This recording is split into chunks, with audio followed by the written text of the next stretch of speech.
शुभ सकाळ मु रितेश कुमार साहू षष्ठ श्रेणी छात्र। आज मु आपण मानकु बक्सी जगबंधु विषय रे किछि तथ्य देबाकु जाउछि।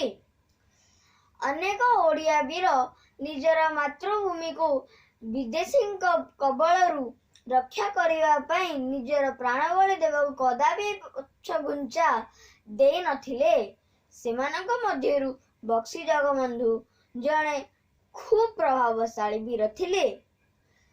तांकर पूरा नाम जगबंधु विद्याधर महापात्र भ्रमरवर राय थिला।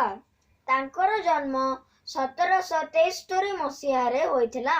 से 1817 मसीहा रे पाइक विद्रोहर नेतृत्व करथिले।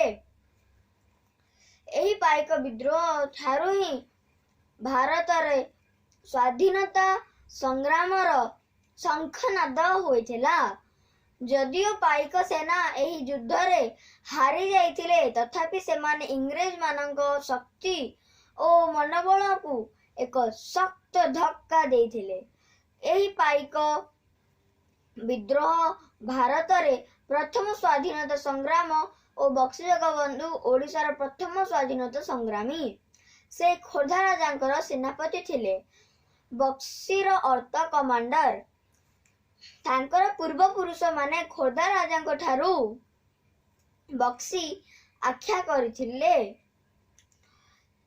चापर बसवर्ती होई शेषरे से इंग्रेज मानक आगरे आत्मसमर्पण करथिले।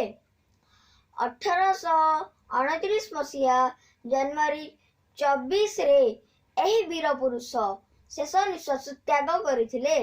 तांकर स्मृति रे भुवनेश्वर ठारे बक्सी जगबंधु विद्याधर स्वयं चालित महाविद्यालय प्रतिष्ठा होइछि। एहीपरि स्वाधीनता संग्रामी को मोर श्रद्धा भरा श्रद्धांजलि। भारत माता की जय। धन्यवाद। आपण दिन मंगलमय हेउ।